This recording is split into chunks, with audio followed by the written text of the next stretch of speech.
A paz do Senhor, meus queridos irmãos, eu sou o pastor Fábio Henrique, da Assembleia de Deus em Mossoró, no Rio Grande do Norte, e este é o programa EBD em Síntese. O programa EBD em Síntese, ele é de responsabilidade do Departamento de Ensino Bíblico da Assembleia de Deus em Mossoró, no Rio Grande do Norte, por meio da Superintendência Geral da Escola Bíblica Dominical. O programa EBD em Síntese vai ao ar semanalmente pela Rádio Libertadora FM 96.3, todos os sábados, das 8 às 9 da manhã, como também na TV AD e nas redes sociais da Assembleia de Deus em Mossoró. Nos acompanhe no YouTube, compartilhe este vídeo, compartilhe esta aula da Escola Dominical em todos os seus grupos, em todas as suas redes sociais. Estamos estudando neste trimestre lições bíblicas temáticas sobre avivamento. Aviva a tua obra. São lições bíblicas nesse tema. Estudamos na lição 1, no domingo anterior, a respeito do avivamento espiritual. E hoje nós vamos estudar a lição de número 2. A lição de número 2 tem como título O Avivamento no Antigo Testamento. O texto áureo da lição 2 de hoje, lição que será estudada em nossas igrejas no dia 8 de janeiro de 2023, o texto áureo se encontra em Êxodo capítulo 34, a parte A do versículo 10, que diz assim: Então disse, eis que eu faço um concerto, farei diante de todo o teu povo maravilhas que nunca foram feitas em toda a terra, nem entre gente alguma. E a verdade prática da nossa lição de hoje, lição de número 2, diz assim: a Bíblia revela que Deus responde ao seu povo com muitos avivamentos como resposta às orações e súplicas. Então nós, nesta lição de hoje, que tem como leitura bíblica em classe o texto de 2 Crônicas, capítulo 34, versículos 29 a 33. Então nós vamos, nesta lição de hoje, falar sobre essa questão do avivamento no Antigo Testamento, e esta lição tem o propósito geral de fazer uma panorama, uma visão panorâmica dos avivamentos em diferentes momentos da história de Israel registrada no Antigo Testamento. Nós vamos observar na lição de hoje que, em diferentes ocasiões, juntamente com o povo,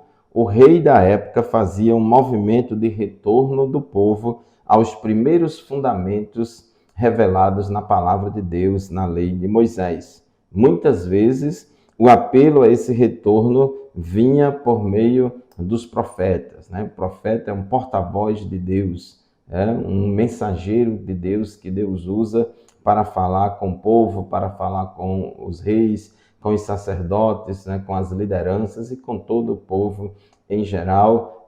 E nós vemos ao longo do Antigo Testamento que avivamento sempre tem a ver com esse retorno do povo aos caminhos do Senhor. É um movimento, avivamento é um movimento restauracionista, restaurar a comunhão do povo com Deus, restaurar a obediência do povo a Deus. O povo, quando está se desviando dos caminhos do Senhor, precisa de uma ação de Deus, mandando um avivamento para que o povo assim volte aos caminhos do Senhor. Então, na nossa lição de hoje, nós vamos, no primeiro tópico, analisar exemplos de avivamento no Antigo Testamento. Depois, vamos constatar a importância da confissão de pecados e do retorno à Bíblia. E no tópico 3, nós vamos desenvolver o aspecto corretivo da palavra de Deus e falar também sobre o perigo do formalismo. E, para início de reflexão da nossa aula de hoje, na lição de número 2, é importante que entendamos o seguinte, que um dos muitos significados que podemos dar ao avivamento é o retorno das primeiras obras. Inclusive, aqui vamos lançar a mão de um versículo que não é no Antigo Testamento, mas no Novo Testamento, nas Escrituras Sagradas, em Apocalipse, capítulo 2, versículo 5, na carta que Jesus escreveu à igreja de Éfeso. A igreja de Éfeso tinha ortodoxia, a igreja de Éfeso tinha ensinamento, tinha ortodoxia pura, porém, eles perderam o primeiro amor. E quando Jesus escreve à igreja de Éfeso, escreveu uma palavra de arrependimento, dizendo assim: lembra-te, pois, de onde caíste e arrepende-te e praticas as primeiras obras. Então Jesus mandou que aquela igreja em Éfeso fizesse uma reflexão, se lembrasse de onde caiu, a partir de que ponto, a partir de que momento e em que eles se desviaram dos caminhos do Senhor, e após esta reflexão, o povo deveria se arrepender e voltar a praticar as primeiras obras. Então nós vamos ver ao longo da Bíblia Sagrada que avivamento tem a ver com isso, reconhecer a situação pecaminosa de afastamento de Deus, se arrepender dos seus pecados, confessar os seus pecados e mudar de atitude, voltar a praticar as primeiras obras. Por isso que Apocalipse 2 e 5 traduz muito bem este sentimento. Então, nesta lição de hoje, nós vamos perceber dois temas importantes. O primeiro é a confissão de pecados e o segundo é o retorno à Bíblia, o retorno à palavra. Então, esses dois aspectos, confissão de pecado e retorno à palavra, são indispensáveis na busca por um verdadeiro avivamento espiritual. Então, em todo o texto, em todas as narrativas do Antigo Testamento, nós vamos perceber esses dois aspectos muito importantes. Então, o tópico 1 da nossa lição fala sobre o panorama do avivamento, o panorama dos avivamentos no Antigo Testamento. Então, o comentarista aqui começa no tópico 1.1, falando sobre o avivamento na época de Moisés. O povo de Israel estava cativo no Egito, sendo escravo e numa situação muito difícil. Mas o povo clamou a Deus, o povo buscou a Deus para que Deus livrasse eles da opressão, livrasse eles da escravidão.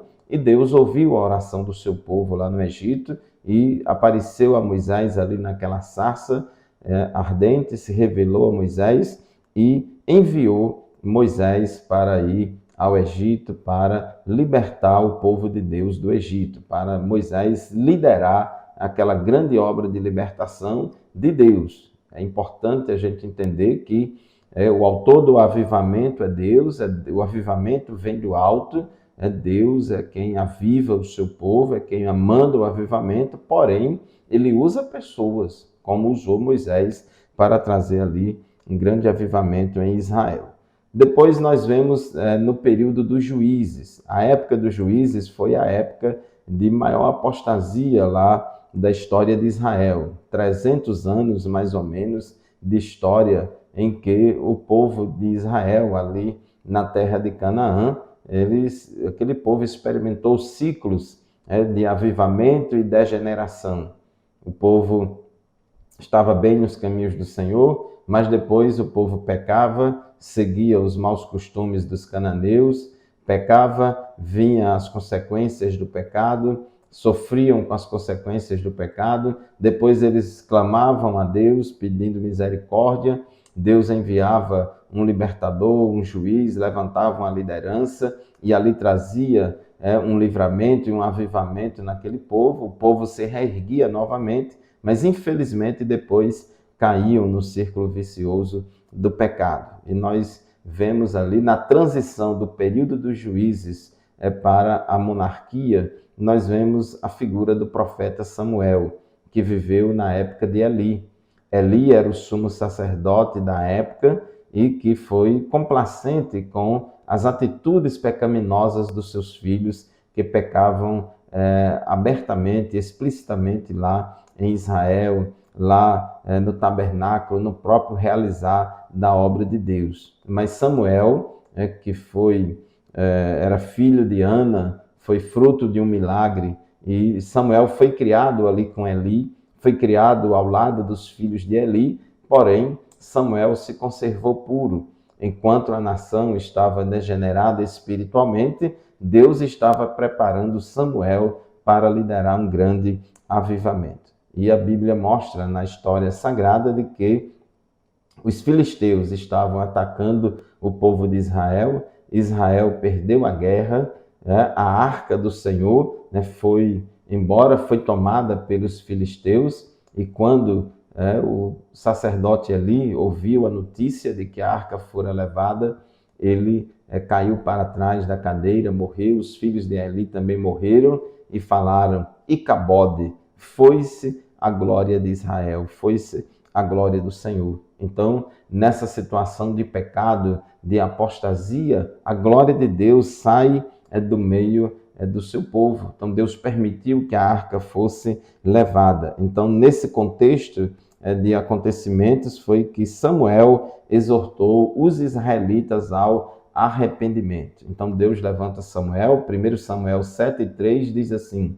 se vocês querem voltar-se para o Senhor de todo o coração, livrem-se então dos deuses estrangeiros e dos postes sagrados. Consagrem-se ao Senhor e prestem culto somente a Ele, e Ele os libertará das mãos dos filisteus. Então, naquele período de apostasia, naquele período de opressão dos filisteus sobre Israel, Samuel, como profeta do Senhor, foi levantado por Deus para chamar o povo ao arrependimento, a abandonarem as suas práticas pecaminosas, e assim Deus ia fazer uma grande obra no meio daquele povo.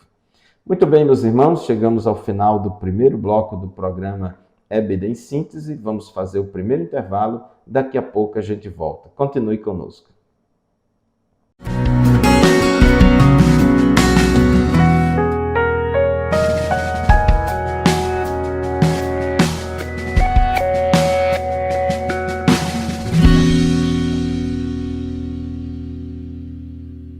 Amém, meus irmãos, estamos de volta para o segundo bloco do programa EBD em Síntese, estudando hoje a lição de número 2, lição que tem como título O Avivamento no Antigo Testamento. Nós estamos estudando ao longo deste trimestre lições bíblicas temáticas sobre avivamento. E hoje, na lição de hoje, nós vamos entender e analisar vários avivamentos aqui na época do Antigo Testamento. No final do bloco anterior, estávamos falando sobre o que aconteceu na época de Samuel. O povo estava experimentando uma apostasia, um abandono, um desvio da fé verdadeira. O povo em pecado e foi guerrear contra os filisteus. Eles perderam a guerra, os filisteus tomaram a arca, e a expressão que ficou muito famosa na época, Icabode, foi-se a glória de Deus. Então, quando o povo se desvia para o pecado, para viver no pecado, Deus se afasta, a glória de Deus vai embora do meio do seu povo. Então, Samuel, vendo aquela situação calamitosa de apostasia, de abandono da fé daquele povo, Samuel, como instrumento de Deus, chamou o povo ao arrependimento. Então, chamou o povo a um quebrantamento, confissão de pecados e abandono da idolatria. Então Samuel disse: se vocês querem voltar-se para o Senhor de todo o coração, então livrem-se então dos deuses estrangeiros e dos postes sagrados, consagrem-se ao Senhor e prestem culto somente a Ele, e Ele os libertará das mãos dos filisteus. Só existe avivamento quando há confissão de pecados, quando há arrependimento e quando há abandono do pecado. Aquele que encobre as suas transgressões nunca prosperará, mas quem confessa e deixa alcança misericórdia. Então, Deus promoveu ali um grande avivamento em Israel, liderado pelo profeta Samuel. A Bíblia também registra um grande avivamento na época do rei Josias. O reino do norte já tinha caído sob a Síria no ano 722 a.C. Subsistiu ainda o reino do sul, Judá e Benjamim, as duas tribos, cuja capital era Jerusalém, onde tinha o templo que Salomão construiu. E o rei Ezequias, por estar liderando um grande avivamento, foi poupado. Então, o avivamento ali no Reino do Sul, na época de Ezequias, poupou Judá e Benjamim, o Reino do Sul, de ser levado para o cativeiro. Porém, o rei Ezequias morre e assume no seu lugar o seu filho Manassés, que foi o pior rei que reinou lá em Jerusalém. O rei Manassés, ele cometeu pecados terríveis, talvez nenhum rei foi tão pecador, nenhum rei praticou tantos pecados malignos como o rei Manassés. Porém, a Bíblia diz que no final ele se arrependeu dos seus pecados, e ele teve livramento, sofreu castigos do rei da Síria, levou ele preso, mas na sua angústia ele clamou ao Senhor e Deus perdoou ele. A misericórdia de Deus triunfou sobre o juízo ali na vida de Manassés por causa do arrependimento sincero de Manassés, ainda que tarde, ainda que depois de muito tempo, mas ele se arrependeu e Deus perdoou. Depois de Manassés morrer, assume o seu filho Amon, reinou no lugar dele, mas infelizmente Amon também não foi um bom rei, continuou práticas pecaminosas dos reis anteriores, e diante desse momento incerto, o rei Josias realizou uma verdadeira reforma espiritual na vida da nação. Inclusive, segundo Crônicas, capítulo 34, versículo 3, diz assim: no 8º ano do seu reinado, ou seja, do reinado de Josias, sendo ainda bem jovem, ele começou a buscar o Deus de Davi, seu predecessor. No 12º ano, começou a purificar Judá e Jerusalém dos altares idólatras, dos postes sagrados, das imagens esculpidas e dos ídolos de metal. Então, Josias, assim que assume o trono, ainda criança, ele começa a liderar ali um grande avivamento, um grande concerto nacional, chamando o povo ao arrependimento, à confissão de pecados e extirpando os altares idólatras que estavam espalhados por toda a nação de Israel. Interessante que chama a atenção que o próprio rei liderou esse movimento, liderou esse movimento de purificar Judá e Jerusalém da idolatria. Ele mesmo, como diz aqui o comentarista, no tópico 1.3, diz que ele mesmo, Josias, ficou à frente dessas ações para levar o povo de volta aos pés do Senhor. O avivamento tem que começar pelo altar. O avivamento tem que começar pelas lideranças. É quem deve dar o maior exemplo. A situação espiritual era tão decadente que até o livro da lei havia se perdido no templo, mas foi achado durante as obras do santuário. Dentre as reformas lideradas por Josias, teve a reforma do templo.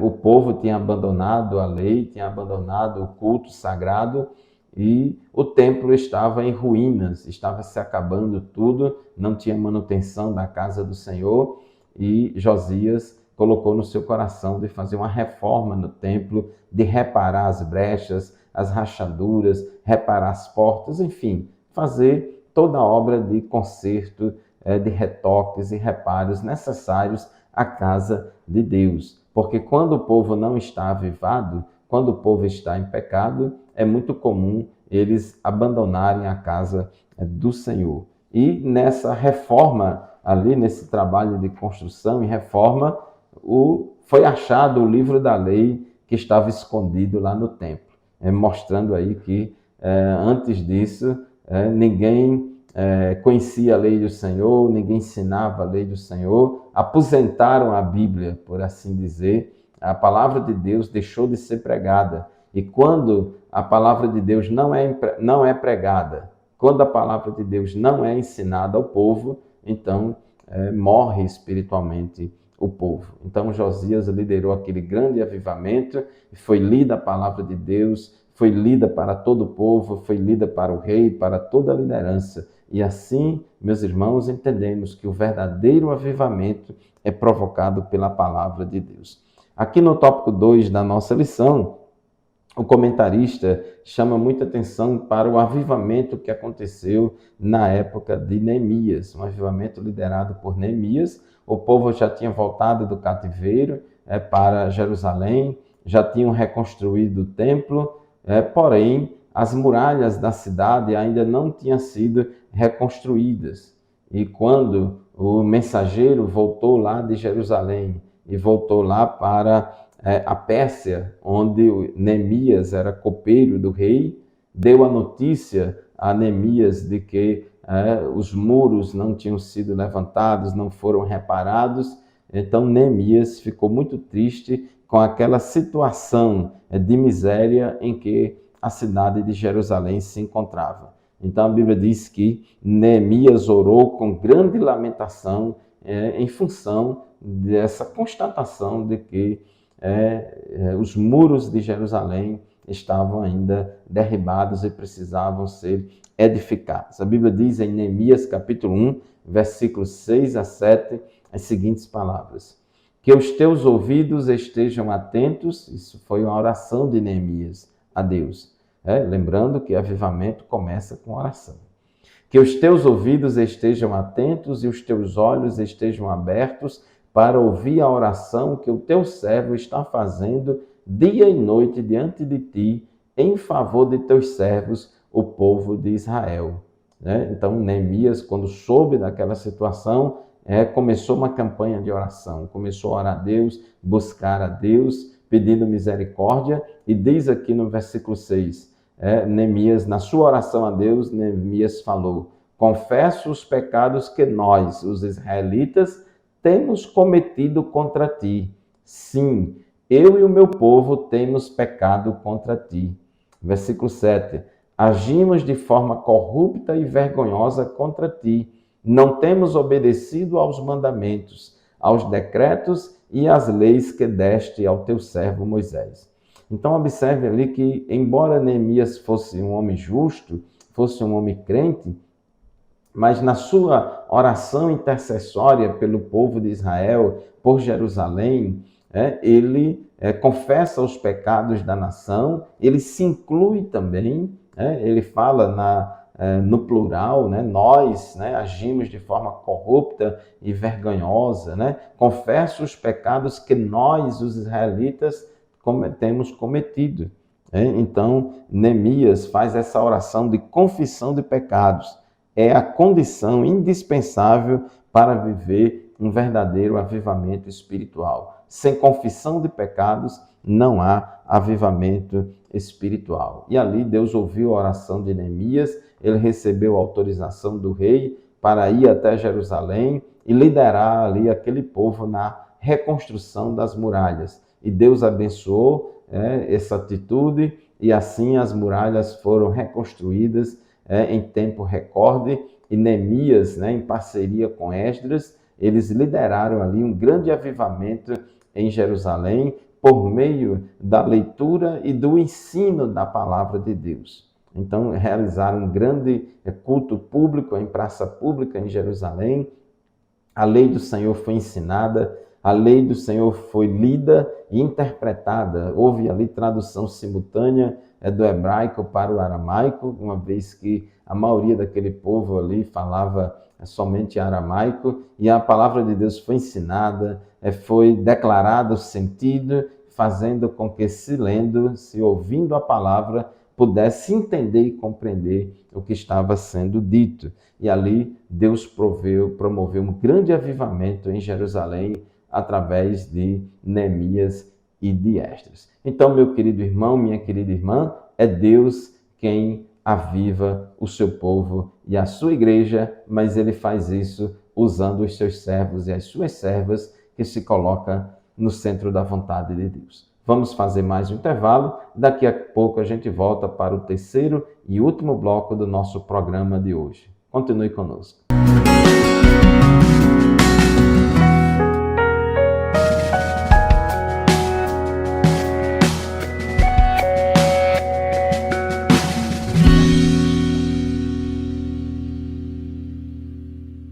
Glória a Deus, meus irmãos, estamos de volta para o terceiro e último bloco do programa EBD em síntese. Eu quero saudar com a paz do Senhor a todos os nossos professores e professoras da Escola Bíblica Dominical, a todos os nossos superintendentes, que Deus continue nos ajudando nesta grande obra.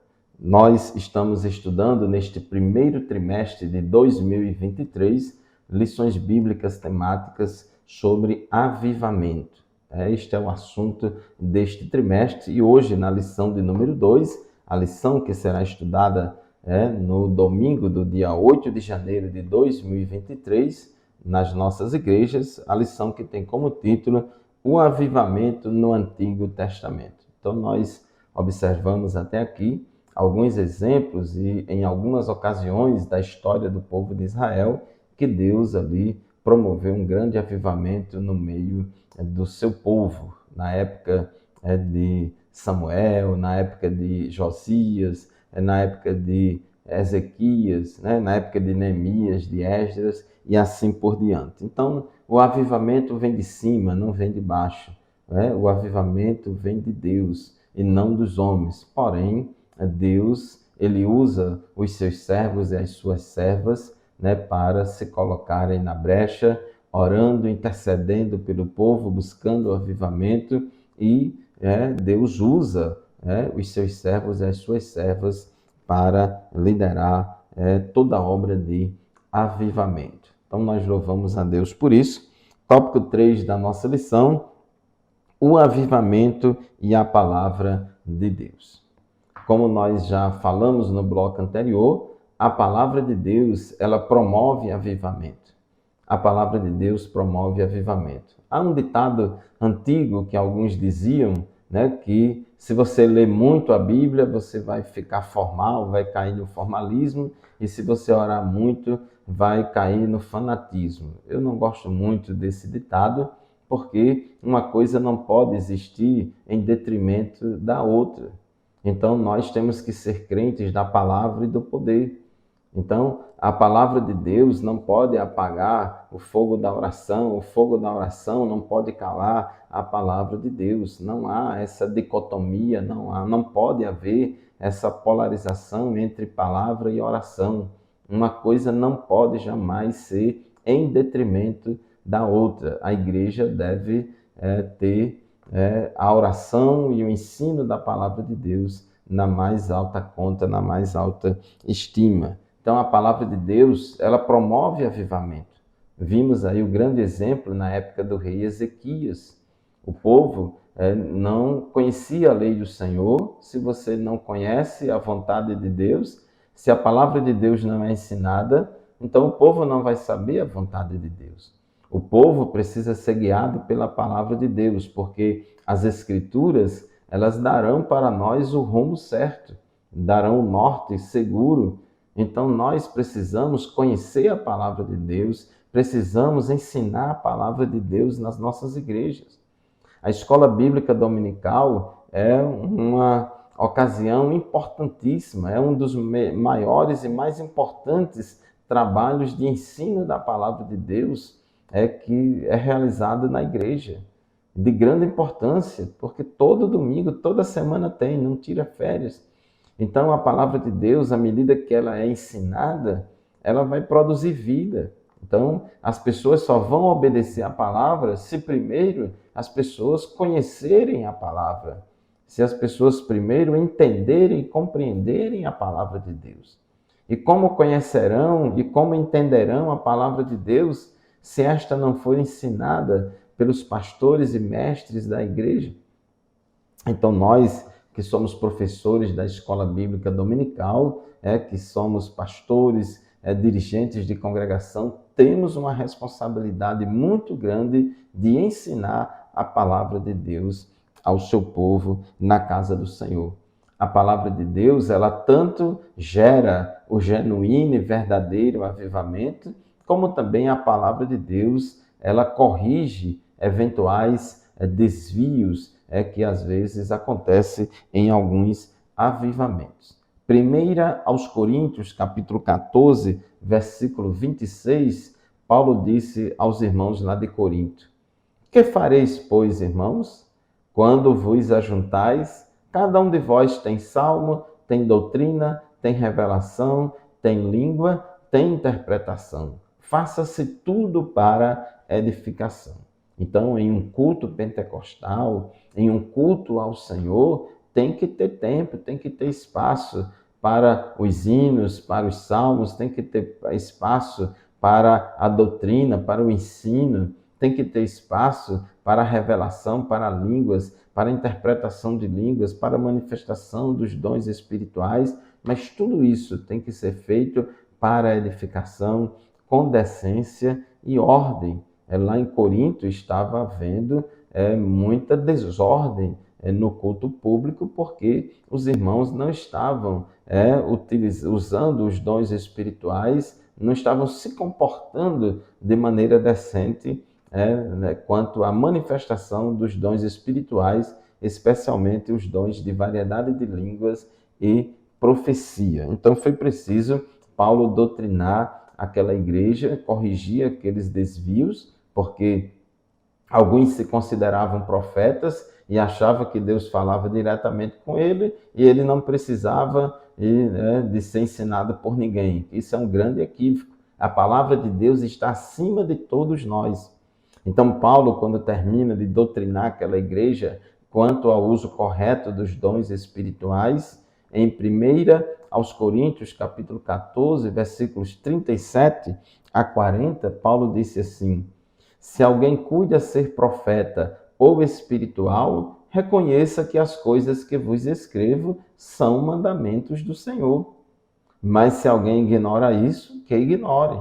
Portanto, irmãos, procurai com zelo profetizar e não proibais falar línguas, mas faça-se tudo decentemente e com ordem. Nós, como pastores, mestres e professores das igrejas, da igreja, não podemos apagar o fogo do Espírito. Irmãos, quando a verdadeira palavra de Deus é ensinada, quando a Bíblia é ensinada com conhecimento, com sabedoria, com unção do céu, este ensinamento genuíno da palavra de Deus jamais vai apagar o fogo do avivamento. A Bíblia Sagrada não é um balde de água fria no avivamento, não. Se alguém aí apagou o avivamento porque ensinou a Bíblia, é porque esse ensino foi errado. Esse ensino não foi adequado. Esse ensino não refletiu exatamente o que a Bíblia fala sobre o assunto. Foi o homem que apagou o avivamento. O mesmo Espírito Santo que inspirou as Sagradas Escrituras é o mesmo Espírito Santo que batiza no Espírito Santo, que dá dons espirituais, que manifesta a sua presença, a sua glória no meio do seu povo. Então, a palavra de Deus, além de ela gerar o verdadeiro avivamento, ela também mantém a pureza do avivamento. O avivamento, todo avivamento é muito tentado e bombardeado com várias impurezas, com várias coisas estranhas que ameaçam denegrir, danificar, ameaçam, vamos dizer assim, descaracterizar o genuíno avivamento. Então, nós temos que ter cuidado com isso. Também devemos ter cuidado com o formalismo, porque hoje em dia tem muita gente que está tão secularizada que quando ouve alguém na igreja falar em línguas estranhas, quando ouve uma profecia, tem gente que fica assustado, sem saber o que é isso e não sei o que mais lá. Quantas pessoas hoje na igreja não são batizadas no Espírito Santo, não estão buscando, não se interessam por isso, acham que isso não é importante. Mas, meu querido irmão, minha querida irmã, sejamos instrumentos de Deus não para propagar o formalismo na igreja, não para propagar a frieza espiritual na casa do Senhor. Não sejamos frentes frias espirituais para apagar o fogo pentecostal. A Bíblia diz: não extingais o Espírito, não desprezeis as profecias, mas examinai tudo e retendo o que é bom. Então a palavra de Deus é esse critério, essa bússola que nós vamos usar para nos nortear, para poder doutrinar corretamente a igreja, para levar a igreja do formalismo e também livrar a igreja do misticismo, do emocionalismo e qualquer outro tipo de desvio doutrinário pentecostal. Então, meu querido irmão, minha querida irmã, este assunto de hoje é de fundamental importância. Aprendamos com os exemplos da palavra de Deus. Então, concluindo a nossa lição de hoje, eu gostaria de ler aqui a conclusão da nossa lição, que diz assim: os avivamentos no Antigo Testamento sempre vieram como respostas ao quebrantamento espiritual e às orações do povo de Deus. Isso se dava sempre diante de uma situação de calamidade ou de decadência espiritual e moral. Por misericórdia e bondade, Deus promovia a restauração de Israel. Segundo Crônicas 7,14, traduz muito bem este sentimento. Que esses avivamentos do Antigo Testamento, que acabamos de estudar, e outros que não foram estudados nesta lição, nos despertem para fazer a vontade de Deus nestes tempos de frieza e mornidão espiritual atuais. Portanto, meu querido irmão, minha querida irmã, assim nós encerramos o programa EBD em Síntese de hoje. Muito obrigado pela sua audiência, muito obrigado pela sua atenção. Continue nos acompanhando no sistema de comunicação da Assembleia de Deus em Mossoró, FM 96.3, Rádio Libertadora, TV AD e YouTube AD Mossoró Oficial. Deus abençoe você e sua família. Este programa e nenhum outro substitui a aula presencial que participamos lá na nossa classe de escola dominical, na nossa congregação. Muito obrigado, a paz do Senhor e até o próximo programa, se Deus quiser.